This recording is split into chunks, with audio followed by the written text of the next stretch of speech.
नमस्कार। Government college Bassi के सभी विद्यार्थियों का मनोविज्ञान विषय की आज की क्लास में स्वागत।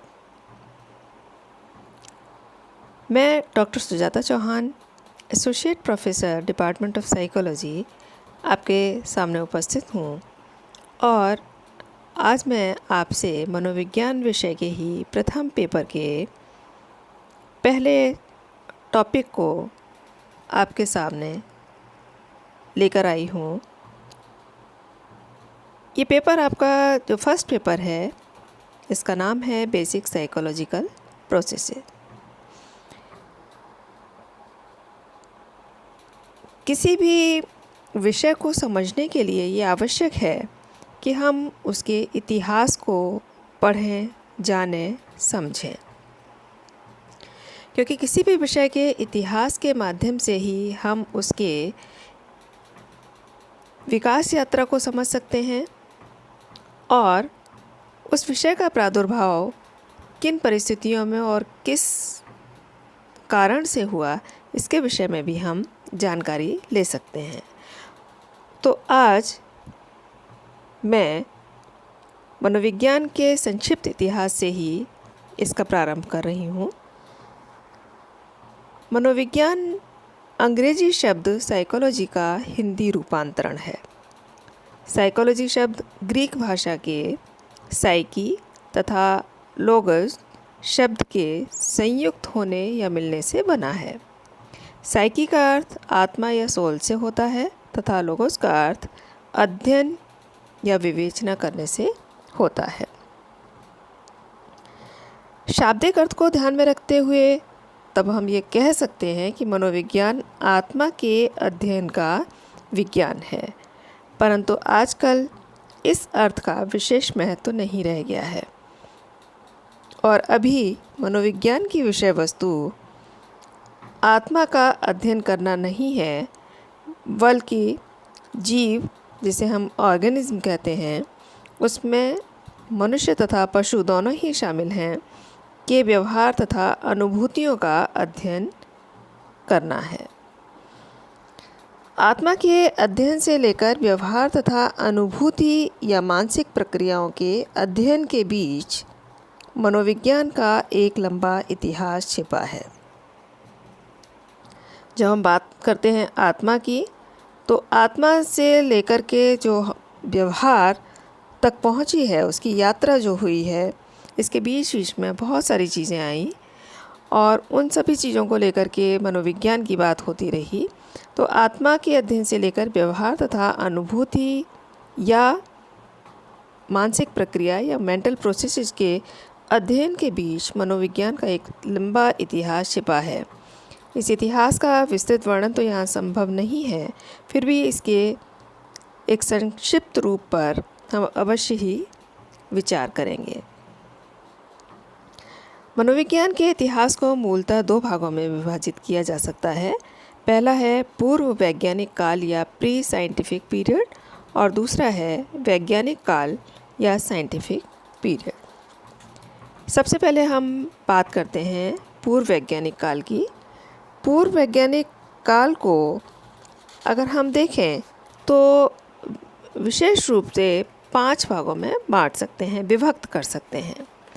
इन 5 भागों में पहला है वह भाग जिसमें शारीरिक गठन कारकों को महत्व दिया गया और इसी के आधार पर इसे वर्णित किया गया। दूसरा मन शरीर समस्या, माइंड बॉडी प्रॉब्लम्स, जिनका अध्ययन किया गया। तीसरा है जो जन्मजात विचार या इन्नेट आइडियाज़ हैं, उनसे संबंधित। चौथा मानव स्वभाव या ह्यूमन नेचर से संबंधित और पांचवा चेतना तथा संवेदी प्रक्रियाओं या कॉन्शियसनेस एंड सेंसरी प्रोसेसेस से संबंधित है। यहाँ हम विस्तार से एक एक कर इन सभी की चर्चा करेंगे। सबसे पहले हम लेते हैं पूर्व वैज्ञानिक काल को। पूर्व वैज्ञानिक काल का प्रारंभ कब हुआ? पूर्व वैज्ञानिक काल की शुरुआत ग्रीक दार्शनिकों जैसे प्लेटो, अरस्तु, हिप्पोक्रेट्स आदि के अध्ययनों एवं विचारों से प्रारंभ होकर 19वीं शताब्दी के उत्तरार्ध तक, विशेषकर 1878 तक माना जाता है। पूर्व वैज्ञानिक काल की घटनाएं जिसका आधुनिक मनोविज्ञान पर सीधा प्रभाव पड़ा, उन सभी घटनाओं को मुख्य रूप से 5 भागों में बांटा जा सकता है, जिन भागों की चर्चा मैंने अभी आपसे की थी। इसमें से पहला है शारीरिक गठन।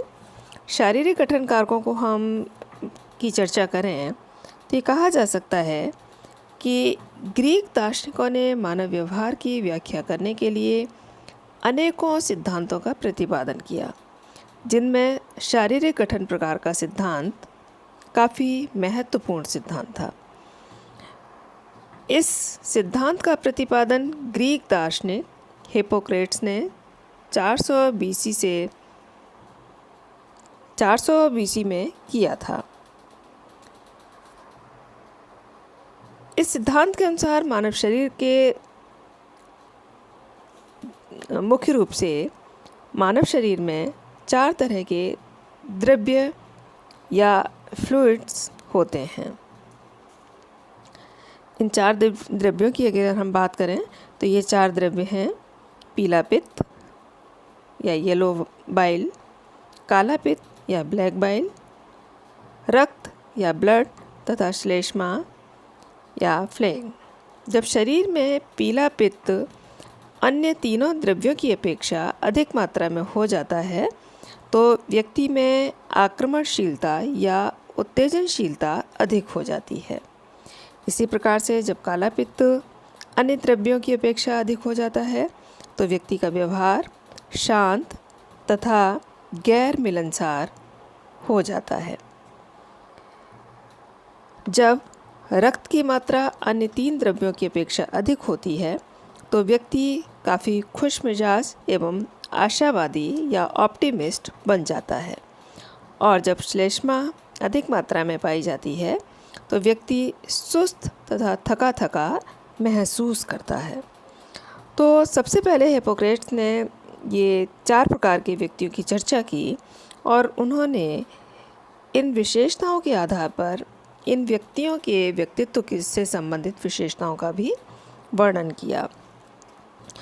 और उन्होंने कहा कि इन चारों में से जिस भी प्रकार के द्रव्य की अधिकता व्यक्ति में होती है, व्यक्ति में उसी से संबंधित लक्षण दिखाई देते हैं।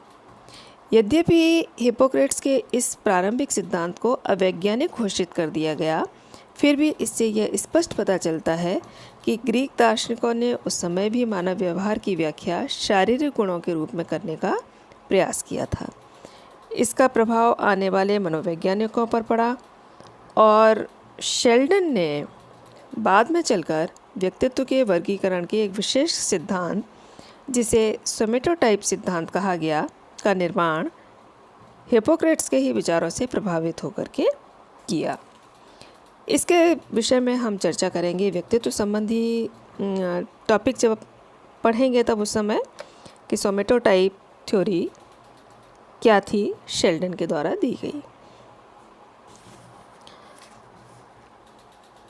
दूसरा, मन और शरीर समस्या, माइंड बॉडी प्रॉब्लम।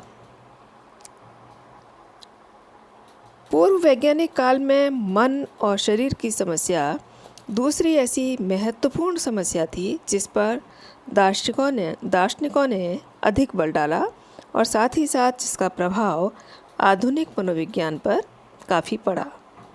कुछ ग्रीक दार्शनिक जैसे ऑगस्टाइन, नीचे फ़ोटो भी दी हुई है इनकी, पहले नंबर की जो फ़ोटो है वो किसकी है, ऑगस्टाइन की है। थॉमस का विचार था कि मन तथा शरीर दोनों 2 चीज़ें हैं। मन और शरीर क्या हैं? ये दोनों ही अलग अलग चीज़ें हैं और इन दोनों में किसी प्रकार का संबंध नहीं होता है। दूसरे शब्दों में ये कहा जा सकता है कि शरीर से संबंधित घटनाओं का प्रभाव मन पर नहीं पड़ता तथा मन से संबंधित जो घटनाएं हैं उनका प्रभाव शरीर पर नहीं पड़ता।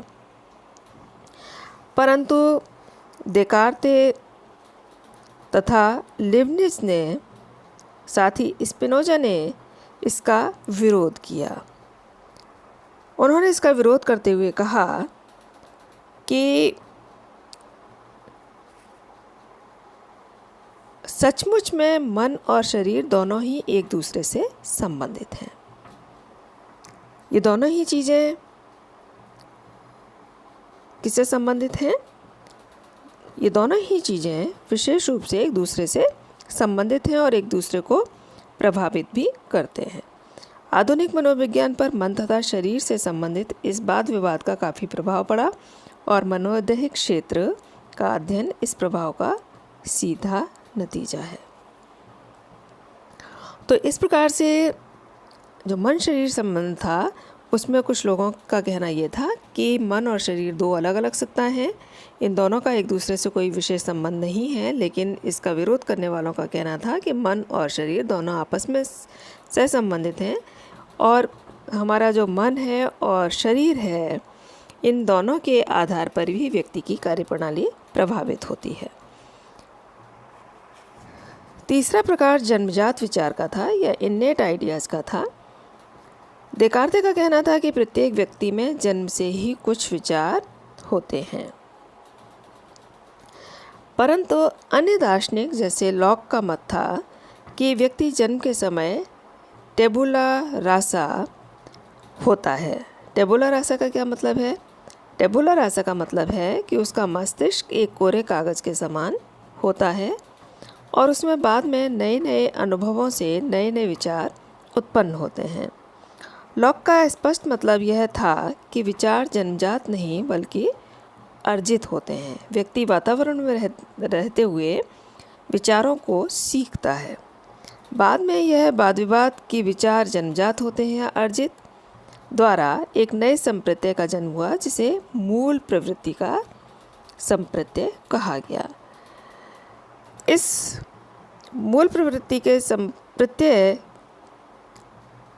को इस प्रकार समझा जाने लगा कि प्रत्येक व्यवहार की व्याख्या इस मूल प्रवृत्ति के रूप में ही हो सकती है। आधुनिक मनोविज्ञान में जन्मजात विचार तथा मूल प्रवृत्ति के संप्रत्यय का अध्ययन एक नए संप्रत्यय जिसे स्पीशीज स्पेसिफिक कहा जाता है के अंतर्गत किया जाता है। स्पीशीज स्पेसिफिक क्या है? इसके अंतर्गत उन व्यवहारों के अध्ययन पर बल डाला जा रहा है जो सीखने की प्रक्रिया द्वारा नहीं के बराबर प्रभावित होते हैं, परंतु वे जीव के जाति में ही होते हैं। मतलब किसी विशेष स्पीशीज़ में कुछ विशेष गुण पाए जाते हैं और ये सीखे हुए नहीं होते, ये जन्म से ही होते हैं।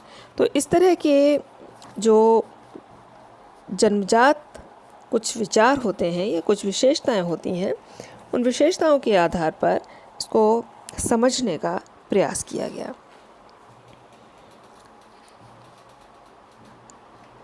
नेक्स्ट, मानव स्वभाव या ह्यूमन नेचर। दार्शनिकों के बीच इस बात पर भी वाद विवाद काफ़ी तीव्र रहा कि मनुष्य का स्वभाव कैसा होता है। कुछ दार्शनिकों जैसे रूसो, सबसे पहले रूसो का नाम यहाँ लिया हुआ है और रूसो का ऊपर चित्र भी बना हुआ है, ये मनोवैज्ञानिक थे। इनका कहना था कि मनुष्य जन्म से अच्छे स्वभाव का होता है, परंतु समाज के कटु अनुभव उसके स्वभाव को बुरा बना देते हैं। दूसरी तरफ स्पेंसर, नीचे दिया हुआ है इनका नाम, तो उनका कहना था कि मनुष्य में जन्म से ही स्वार्थता में सेल्फिशनेस और आक्रमणशीलता या एग्रेसिवनेस आदि जैसे गुण मौजूद होते हैं जो समाज द्वारा नियंत्रित कर दिए जाते हैं। कोई भी व्यक्ति जिस समाज में रहता है वहाँ उसे समाज से स्वीकृत कुछ विचारों को, क्रियाकलापों को सीखना होता है और समाज द्वारा अस्वीकृत क्रियाकलापों को अवॉइड करना होता है। तो उनका कहना है कि व्यक्ति समाज में रह कर के उन चीज़ों को सीखता है और फलतः व्यक्ति का स्वभाव असामाजिक से सामाजिक हो जाता है। व्यक्ति जन्मजात तो असामाजिक है, लेकिन असामाजिकता समाज में रहते हुए उसे सामाजिक में परिवर्तित कर देती है। यद्यपि आजकल मनोवैज्ञानिकों द्वारा मानव स्वभाव जैसे पद का उपयोग कम किया जाता है, फिर भी इसका स्पष्ट प्रभाव आधुनिक मनोविज्ञान पर हमें देखने को मिलता है। आजकल मनोवैज्ञानिकों की जो विशेष अभिरुचि है वो मानव व्यवहार किस तरह से संस्कृति तथा सामाजिक मानकों द्वारा प्रभावित होता है, बहुत कुछ मानव स्वभाव से संबंधित इसी वाद विवाद का परिणाम है। तो वर्तमान में ये माना जाता है कि मानव व्यवहार संस्कृति तथा सामाजिक मानकों द्वारा प्रभावित होता है। किसी भी जहाँ व्यक्ति रहता है वहाँ की संस्कृति और सामाजिक मानक व्यक्ति के व्यवहार को प्रभावित करते हैं। नेक्स्ट पॉइंट है चेतना तथा संवेदी प्रक्रियाएं। 19वीं शताब्दी के प्रारंभ में लगभग 2 प्रमुख क्षेत्रों में जो अध्ययन किया गया उसका आधुनिक मनोविज्ञान पर सबसे गहरा असर पड़ा।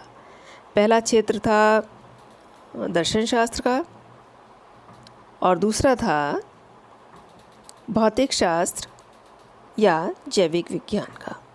इन दोनों ही विषयों का मनोविज्ञान पर गहरा प्रभाव पड़ा। दर्शन शास्त्र, इसमें लोग चेतना तथा उससे उत्पन्न विचारों का अध्ययन करते थे, तथा दूसरा क्षेत्र भौतिक तथा जैविक विज्ञान का था, जिसमें ज्ञानेंद्रियों या सेंस ऑर्गन्स के कार्य के अध्ययन पर अधिक बल दिया गया। और इस रूप में ब्रिटिश दार्शनिक जेम्स मिल तथा उनके पुत्र स्टुअर्ट मिल ने अनेक समस्याओं पर कार्य किया, जैसे विचार किसे कहते हैं, क्या विचार भिन्न भिन्न होते हैं, मस्तिष्क में विचारों का संगठन किस प्रकार होता है, साथ ही जटिल विचार कैसे उत्पन्न होते हैं। इस प्रकार की समस्याओं पर विशेष रूप से कार्य करने वाले ब्रिटिश दार्शनिक जेम्स मिल तथा उनके पुत्र स्टुअर्ट मिल थे।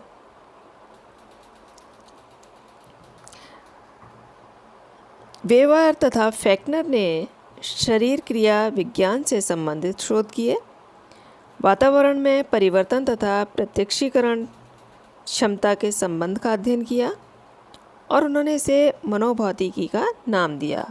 उन्होंने कहा कि जो हमारा मन है और भौतिक जगत है, इन दोनों के रिलेशन को उन्होंने मनोभौतिकी के माध्यम से समझने का प्रयास किया। मनोभौतिकी या साइकोफिजिक्स के क्षेत्र में किए गए शोधों ने लोगों की मनोविज्ञान में रुचि उत्पन्न की तथा प्रयोगात्मक मनोविज्ञान का क्षेत्र विकसित हुआ। तो इस प्रकार से जो पूर्व वैज्ञानिक काल था उसमें इन 5 प्रकार की समस्याओं पर विशेष रूप से अध्ययन हुआ। दूसरा काल वैज्ञानिक काल कहा जा सकता है या साइंटिफिक पीरियड कहा जा सकता है। इस साइंटिफिक पीरियड को अगर हम देखें तो इसका प्रारंभ विशेष रूप से 1879 से शुरू हुआ। इसी वर्ष विल्हेम वुंट ने जर्मनी के लिप्जिग विश्वविद्यालय में मनोविज्ञान की पहली प्रयोगशाला खोली थी। वैज्ञानिक काल को सुविधा के विचार से 2 भागों में बांटा जा सकता है। पहला प्रारंभिक काल या अर्ली पीरियड और दूसरा आधुनिक काल या मॉडर्न पीरियड। प्रारंभिक काल में मनोविज्ञान का विकास भिन्न भिन्न स्कूलों के रूप में हुआ। प्रत्येक स्कूल द्वारा मनोविज्ञान की विषय वस्तु तथा अध्ययन विधियाँ भिन्न बताई गईं। तो विभिन्न स्कूल्स का मतलब था यहाँ पर विचारधाराएं, और उन अलग अलग विचारकों ने अलग अलग अपने विचारों के आधार पर मनोविज्ञान को समझने का, मनोविज्ञान की विषय वस्तु को समझने का, समझाने का और उसके लिए जो अध्ययन करने की विधियाँ थीं उनके विषय में चर्चा की। लेकिन ये विधियाँ और ये विषय वस्तु विभिन्न मनोवैज्ञानिकों के द्वारा भिन्न भिन्न थी। तो जिस विचारधारा को मानने वाले थे उनको एक नया नाम दिया गया और इस प्रकार से इसे स्कूल्स के रूप में जाना जाता है। दूसरे इसके विभाजन को हम कह सकते हैं आधुनिक काल। आधुनिक काल विशेष रूप से इस काल के मनोवैज्ञानिक पूर्व वैज्ञानिक काल में, प्रारंभिक काल में विशेष रूप से स्कूल्स का या विभिन्न विचारधाराओं का प्रादुर्भाव हुआ और उन विचारधाराओं को आगे बढ़ाने का कार्य विचारकों के शिष्यों के द्वारा किया गया। लेकिन आधुनिक काल में किसी विशेष विचारधारा का अनुगमन न करके, उसका पीछा न करके विचारकों के द्वारा या मनोवैज्ञानिकों के द्वारा अंतर्बद्ध न होकर के, किसी विचारधारा के अंदर न बंद करके स्वतंत्र रूप से उन्होंने किसी भी विचारधारा के किसी भी विचार को या किसी भी विचारक के अध्ययन विधि को फॉलो करते हुए अब आप वर्तमान समय में अध्ययन किया जा रहा है। और इस रूप में अगर देखा जाए तो यहाँ किसी भी विशेष प्रकार के किसी स्कूल को फॉलो नहीं किया जा रहा है, बल्कि विभिन्न विचारधाराओं के सम्मिश्रण के आधार पर नवीन खोजों को करने पर विशेष रूप से बल दिया जा रहा है। तो ये था मनोविज्ञान का संक्षिप्त इतिहास, जिसके विषय में मैंने आपसे चर्चा की। शायद आप लोगों को समझ में आया होगा। वीडियो को सुनिएगा, चैनल को सब्सक्राइब इसलिए कीजिए जिससे कि जब भी कोई नया वीडियो डाला जाए तो आप लोगों को उसके विषय में सूचना मिल सके।